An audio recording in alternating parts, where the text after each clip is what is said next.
গ্রাম বাংলার সৌন্দর্য নিয়ে কিছু কথা বলবো। আমরা গ্রামে থাকি, তাই ভাবলাম গ্রাম নিয়ে কিছু কথা বলবো।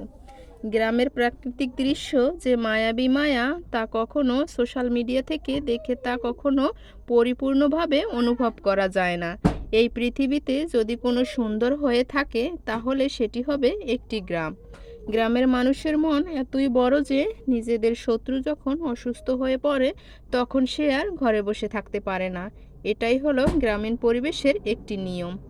প্রতিটা গ্রামে এবং সেখানকার মানুষের একটি উদ্দেশ্য থাকে। গ্রামের শান্ত পরিবেশ আর মিষ্টি হাওয়া মনটি যেন একেবারে ভেতর থেকে ভরে আসে।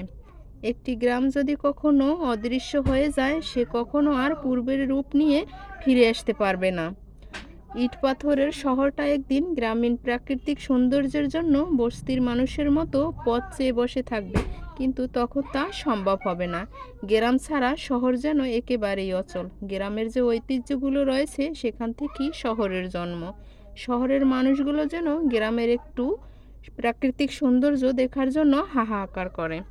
আসলে গ্রামীণ পরিবেশে যদি উপভোগ করতে চান, তাহলে আপনাকে সশরীরে গ্রামে প্রবেশ করতে হবে গ্রামের দৃশ্য দেখার জন্য। তো আসসালামু আলাইকুম আমার প্রিয় ভাই বোনেরা, কেমন আছো তোমরা সবাই? আশা করি আল্লাহর রহমতে সবাই ভালো আছো। আসলে আমিও কিন্তু গ্রামের মানুষ না, মোটামুটি গ্রামের মানুষও বলতে পারেন। আর আমিও কিন্তু এরকমের সৌন্দর্য আসলে সশরীরে উপভোগ করতে পারিনি। আর আমার যে ছোট বোন আছে, ওর কিন্তু বিয়ে হয়েছে গ্রামে। তো ও আমাদের বাড়ি থেকে আসলে ওর শ্বশুর বাড়ি যাওয়ার পথে এই ভিডিওগুলো করেছে। আর আমাদের ফ্যামিলিতে কম বেশি আসলে সবাই জানে যে না, আমি ভিডিও বানাই, তার জন্য ও আসলে আমার জন্য এই ভিডিওটা করে এনেছে। আর বলেছে, আপু তুমি এই ভিডিওটা একটু সবার মাঝে শেয়ার করবে। আর যদি এই ভিডিওটি আমি শেয়ার না করি, তাহলে কিন্তু ওর মনটা খুব খারাপ হয়ে যাবে, তার জন্য। আর বোন যখন গ্রামে বিয়ে হয়েছে, অবশ্যই কিন্তু আমাদের যাওয়া হবে। আগে যেতে পারিনি আমার ছেলেটার কারণে, ছেলেটা অসুস্থ ছিল। আর গ্রামে ওকে নিয়ে গেলে আসলে যে সমস্যায় পড়তে হবে, আসলে ওকে তো মানে ব্লান্ডারে যে ব্লান্ড করে খাবার খাওয়াতে হতো, তো এই জন্য আসলে কোথাও যেতাম না। আর এখন কিন্তু মোটামুটি সব জায়গায় যেতে হবে। আর ওরা তো অনেক আবদার করেছে যে এখন তো তোমার ছেলে অসুস্থ, তো ও তো এখন বেঁচে নেই, তো তোমার মন মানসিকতা ঠিক করার জন্য গ্রামে আসো, আসলে ভালো লাগবে। তো দেখুন গ্রামে কি সুন্দর আসলে পরিবেশ, দেখলে আসলে মনটা ভরে যায়। আমাদের এদিকে কিন্তু এরকমের নেই, তো গ্রামে গেলে আসলেই মন ভরে যায়, এটাই স্বাভাবিক। আর আমার বোন তো শহরের, আসলে ওরও মানিয়ে নিতে নিতে অনেক সময় হয়ে গেছে। এখন কিন্তু সবটাই সামলে নিয়েছে, কিন্তু এখন আসলে ও স্বাভাবিকভাবেই জীবনযাপন করছে। আর এই তো দেখুন আমার ছোট বোনের জামাই, আর ও কিন্তু ভিডিওটা বানাচ্ছিল। আর সবাই কিন্তু আমাকে অনেক সাপোর্ট করে, ভিডিও তৈরি করার সাথে সাথে কিন্তু সবাই আমাকে সাপোর্ট করে, যাতে আমি সামনে আরো ভালোভাবে এগিয়ে যাই। আসলে পরিবারের সাপোর্ট বা আত্মীয়স্বজনের সাপোর্ট পেলে কিন্তু অনেক বেশি ভালো লাগে। আর সামনে এগিয়ে যেতেও কিন্তু অনেকটা বেশি সময়ের দরকার হয় না। আর সবাই মিলে যখন সাপোর্ট করে, তখন আসলে নিজের কাছেও অনেক ভালো লাগে। আর এই তো দেখুন ওদের বাড়ির যে চারপাশে আসলে যে আমার ছোট বোনকে নিয়ে আসলে ওরা ঘুরতে গিয়েছিল, তারই কিছু ছবি তুলে এনেছিল। আর সরিষা ক্ষেতটা কিন্তু মাশাআল্লাহ অনেক বেশি সুন্দর। আর ওদের এই বাড়ির পাশে একটা ব্রিজ, আর এই ব্রিজটার নাম নাকি প্রেমপুল নামে পরিচিত। আসলে আমার জানা ছিল না, কিন্তু ওরা বলেছিল। আর এই ব্রিজটার উপরে যে দাঁড়িয়ে নাকি ভিডিও করে, তার ভিডিও নাকি ভাইরাল হয়। আর সেজন্যই ওরা আসলে এই ভিডিওটা আমার জন্য করে এনেছে। আর রাজহাঁসের বাচ্চাগুলো কিন্তু মাশাআল্লাহ অনেক বেশি সুন্দর। আর এই তো ওরা কিন্তু একটু লঞ্চে ঘুরতেও বের হয়েছিল, আসলে নতুন নতুন বিয়ে হয়েছে, তার জন্য আমার বোনকে নিয়ে একটু সময় পার করছে। আর এটাই আসলে স্বাভাবিক, সময় দেওয়া, আসলে প্রিয়জনের কাছ থেকে সময় পাওয়া, এটাও একটা বড় ভাগ্য।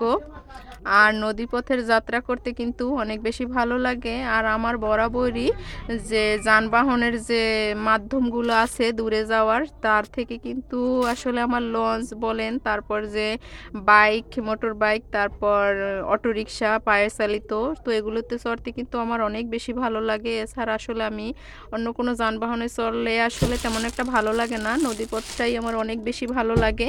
আসলে চারদিকের খোলামেলা আবহাওয়া, সেগুলো উপভোগ করা যায়। আর এই তো ওদের বাড়ি যেতে আসলে বড় একটা নদী পার হতে হয়, সেটাও আসলে ভিডিও করে এনেছে। আর দেখুন অনেক বেশি সুন্দরও লাগছে। নদীটা কিন্তু একদম শান্ত, এখন আসলে নদীতে তেমন কোনো তুফান নেই। আমার বোনের যখন বিয়ে হয়েছিল গ্রামের কথা শুনে কিন্তু অনেক বেশি কান্নাকাটি করেছিল, কিন্তু এখন আসলে সবটা মানিয়ে নিয়েছে। আর ওর যখন বিয়ে হয়েছিল আসলে তখন কিন্তু আমি কোনো রকমের ভিডিও বানাই না, আর সেজন্যই আসলে ওর বিয়ের ভিডিওগুলো আপনাদের মাঝে মানে তুলে ধরতে পারিনি, তার জন্যই আসলে। আর এখন কিন্তু ও যখন ওদের পরের বাড়ি যায় বা শ্বশুর বাড়ি যেটাই বলেন না কেন, তখন কিন্তু মাঝে মাঝে আমার জন্য অনেক ভিডিও করে নিয়ে আসে। আর এখন কিন্তু এই ভিডিওটা আপনাদের মাঝে শেয়ার করলাম। তো ভিডিওটি কেমন লেগেছে অবশ্যই কিন্তু কমেন্ট করে জানাবেন। আর সবার যে সাপোর্টগুলো আসলে সেটাই আসলে ভালো লাগে। আর দেখুন যে লঞ্চটা যাচ্ছে তার কিন্তু ঢেউটা অনেক বেশি ভালো লাগছে। আরও কিন্তু আগে নদীপথে অনেকটা ভয় পেত, কিন্তু এখন যেতে আসতে তার ভয়টাও দূর হয়েছে, সেজন্য আসলে ভালো লাগছিল।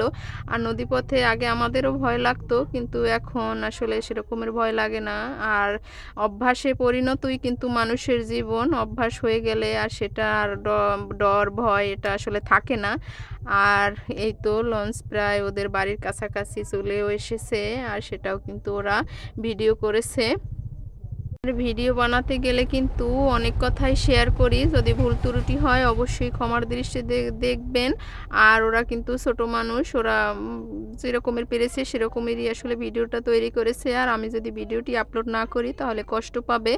কিন্তু মাশাআল্লাহ সুন্দরই হয়েছে, ভিডিওটা দেখে খুবই ভালো লাগলো যে না, গ্রামের আবহাওয়া গ্রামের পরিবেশ অনেক সুন্দর।